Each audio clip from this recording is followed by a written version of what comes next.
Okay, where were we? I ran out of space for a moment. But yeah, the process of beginning to feel your waters inside and start to really work with them and encode them, knowing that your blood is the water of yourself, and like speaking to the different parts of yourself, to your body parts, and also hearing what it is that they're telling you. Obviously, being a water sign, there's those deep waters of life. I ask that this reading be guided, blessed, and serve as a portal for the highest expression and realization of each individual's consciousness and all of the people that may ever know them or any piece of their energy that ever fractals out or is ever in any way passing, basically. May all my spirit guides and any others that work in the light, that embody through the dark and learn to live and love more wholly, of equal or great understanding, come and work with us now as we realize the truth of this divine play and see how it is that we can more effectively show up. I give thanks for this. So right off the beginning, we have the Hierophant inverted, which is a clear sign of this different way of working. I like to always think of it as a multi-sensory personality. The idea that we are moving into taking in more information and learning how to actually train ourselves specifically through our brain connection, how to actually work with that, because it's our connection between our nervous system and our body, and the body as the nervous system, I guess, in a way, that allows us to really actually, learn. And there's something that's been playing in my field a lot recently, which is why does it take something being loud or upsetting or angry or that strong frequency to kind of jolt me into action, and learning how to kind of slow down and open up space for that sigh, that just that release, and knowing that the way that I'm trying to move things quite so much is sometimes getting in the way, and when I move them very little, to kind of just actually basically give them, whatever part or piece that is in my life, a little bit of trust, then I can see that they're all working out really, really for my benefit, my highest good. A part of this is to work through dishonor, to know that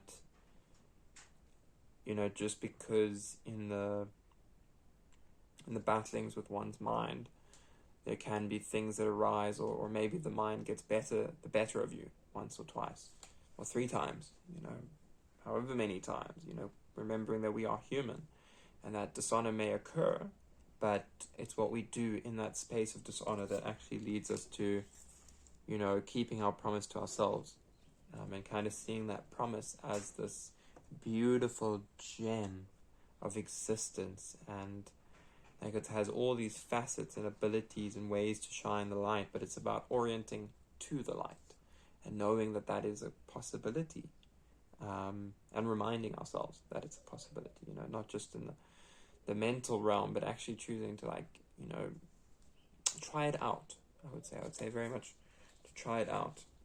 Let's go ahead and try some of that out, shall we? So guys, a reminder that these drawings are also always light language encoded, as well as intended to deliver the highest Reiki energy available to each individual. The tensor ring itself is cut to a golden fire measurement. Thank you to Brian Bresco and his sister Brenda with Twisted Sage Studios for the work they do to help bring these blueprints through, and to all masters and people that have helped in the remembering of the technology. They really are great things. You can check them out for international. You can also otherwise ultimately create a shop to put them on, but they are possibly one of the nicest tools I'm enjoying working with, as well as things like biogeometry. So for example, guys, here's the code for general balance, angelic connection to, or general balance to angelic connection. So you see, you starting here on the left, going around, big loop, one small loop with a little circle in that loop, and then down to the second one. You can do this with your hand, you can do it with your eyes, you can do it in the shower mirror, whatever you want, but it's kind of like that opening of a seed, planting of that seed, then it starts allowing that to work with you, much like when we say, angels work with me, please and thank you type of thing. And what I love about the tensor rings is that they magnify that energy and keep it in motion.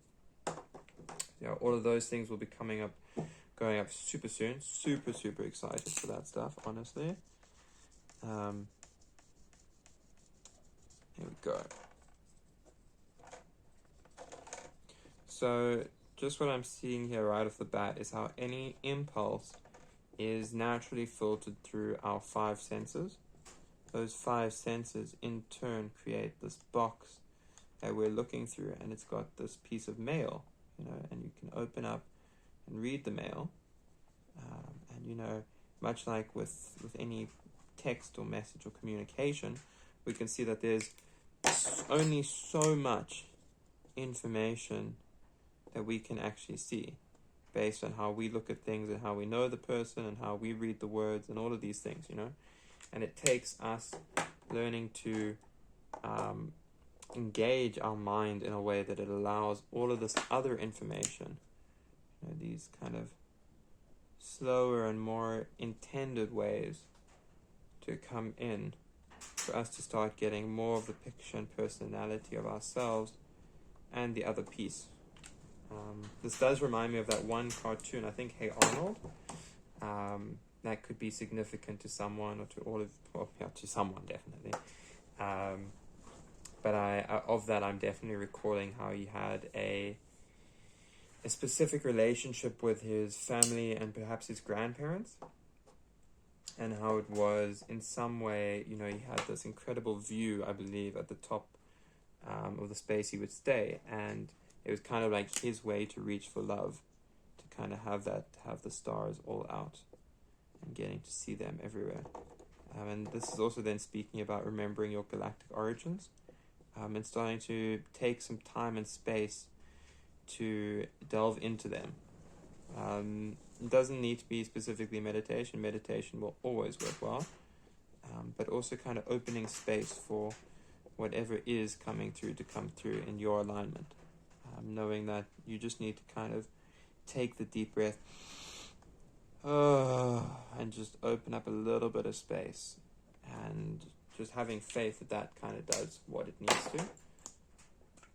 I'm going to go ahead and spray some in tune for us all. So this is to help us, as you can see, it says, I'm guided and feel connected to the universe. There we go. I'm guided and feel connected to the universe. I'm aligned with my soul's purpose. And that's kind of the point when we speak about things like galactic origins. It's just this idea of, okay, so I want to express myself in some way that allows me to live my question so that it can actually start providing me the doorway through which I want to exist. And that all of these small little points can then go ahead and connect into the person that is divinely me, and knowing that that's kind of like a joyride. You're going to want to find and work with your highest excitement and your highest bliss, whatever that is in the moment, and like letting it change. Systems like, gene keys or human design are really fucking great systems. They're really good systems for beginning to incorporate more of how you wish to live. And they kind of like, everything itself is just in some way working as a reminder for you to remember yourself, who you are, where you've come from, and who you want to be. And allowing yourself to go on that journey yourself, because no one else really knows it. And it's an internal passion that kind of keeps you moving there. And, if you ever feel dishonor, the easiest way to move through that is to actually light your fire up so much that it starts pushing everything into balance. And your internal promise to yourself becomes the loudest thing, and you become aligned with that. Very much you become this being that is consistently making steps towards listening to yourself and then beyond that, actually following your guidance. And you'll see massive shifts in your life the more that you start to do this. And it doesn't need to be external based. You don't need to, announce it to the world, but announcing it to yourself and beginning to, even just in small ways, start like kind of acknowledging it and taking action towards it. And as that's how you're going to start seeing it. Because what you're doing is you're seeding it. You're saying that this is the promise to myself, and I promise to keep showing up for it and to respect that. To respect the ways in which I have not lived up to myself in the past, and knowing that that's okay, because yes, we fall, but it's not about the fall or about never falling. It's about what we choose to do when we actually get back up. That is the way that we end up climbing to the stars. And that this trend line, because even if we fall again, we're going to keep on getting up.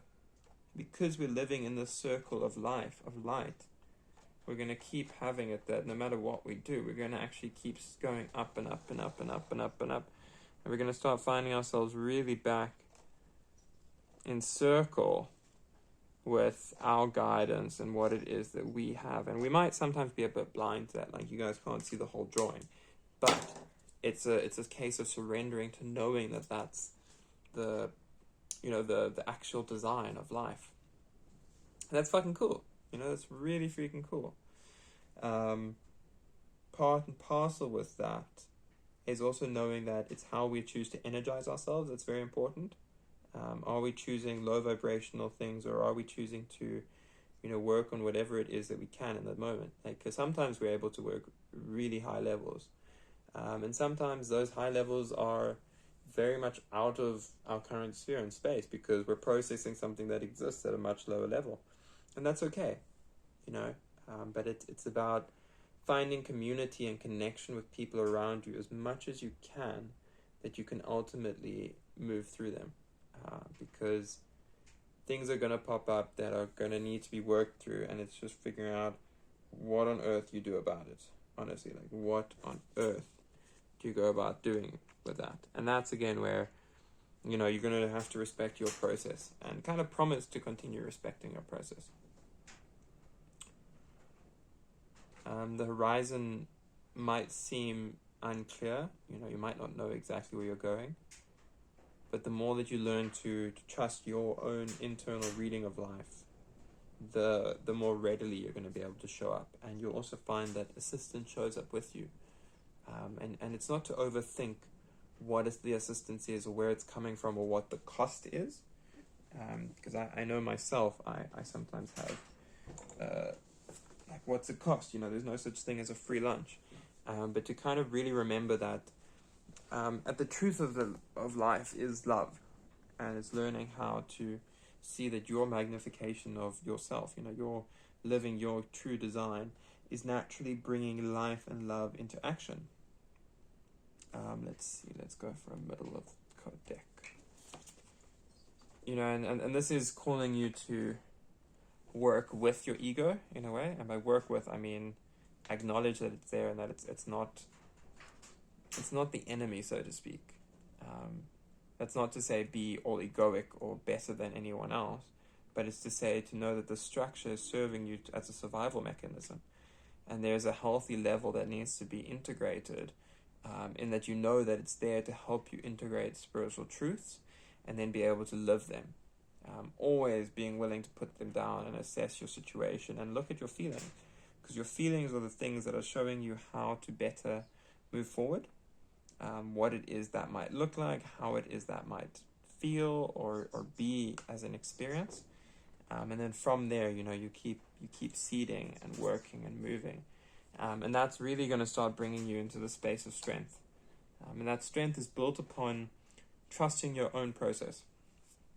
You're going to initially see that a lot of people are going to want to give you the way that you need to go. And they might be very masterful. They might know a lot about what they're speaking. But sometimes, just because they know a lot, doesn't mean they can translate that lot into you. It means that there might be a bit of a disconnect, and that the connections that you're seeing are just very short-term based, but they don't quite span the whole way. And they kind of get a bit trapped up in small things, which is fine. Because like we said here, we're going to go and we're going to initially possibly make a mistake. We are human.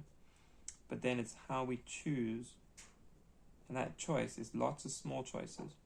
It's not, look, that one choice of I declare to live my sovereign truth and to exist completely and wholly as myself, always knowing that I am in complete alignment and constellation with that, and then choosing to accelerate as much as I can at all times so that it becomes an effortless existence for always. And then even effortlessness is effort, because it's learning to then deprogram the ego that's so used to effort.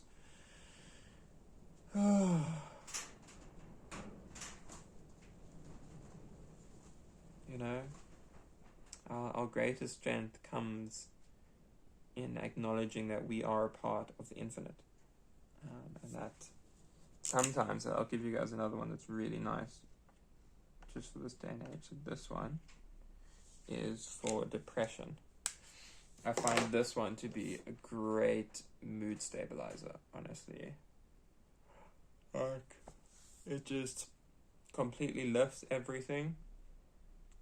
I don't always remember to do it because, life, but I do find it's a great flippin' mood stabilizer, honestly. So let's give these cards a bit of a wham, bam, a lam, a ram. And let's then we're going to full on shuffle them, guys. We're going to full on shuffle them. So it's also a case of looking at it and being like, where are you currently putting in less effort than what you could be? And how can you put in more effort? What is effort to you? Perhaps being water-based, you feel a lot, so you're very quick to limit your energy output with others, and you look at what you're passionate about and how you can best deliver that passion to yourself. And then sometimes, obviously put limits on others because they might not use it so intelligently, shall we say, or wisely rather. And that's okay. It's not about good or bad. It's about what can we do moving forward. And that's where it's a case of moving forward to also know that your investment of energy into other people is a part of coming out of hermiting, and that more importantly, you don't need to give of yourself just to allow people to feel your water of life. It's kind of like, keeping yourself in your internal promise and in your passion that you are naturally magnanimous.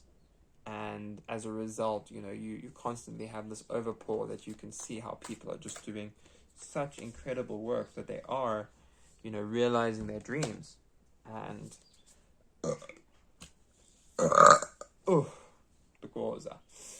and becoming more of who it is that they're meant to be.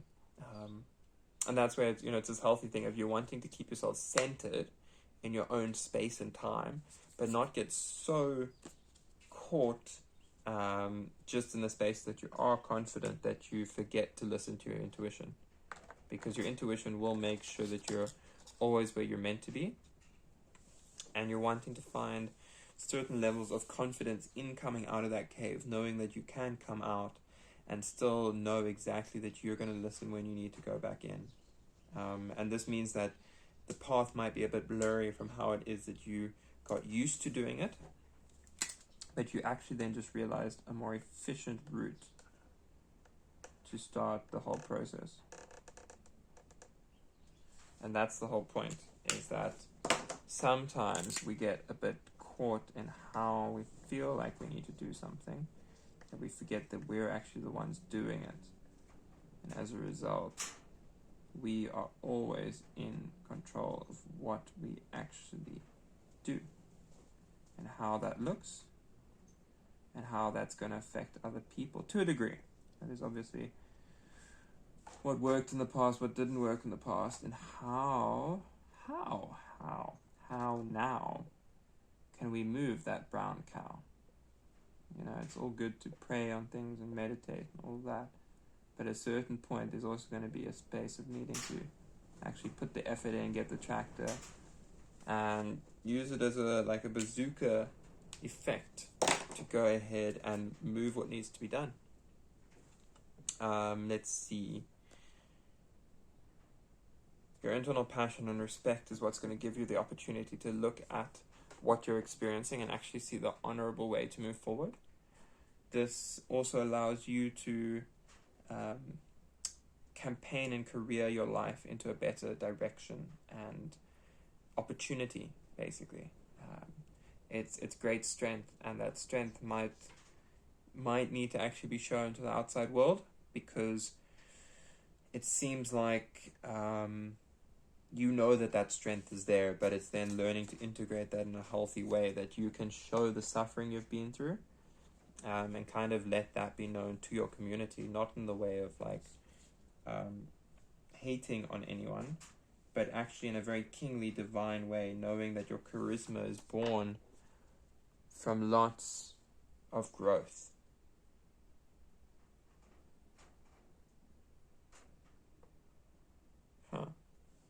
One's going a bit longer.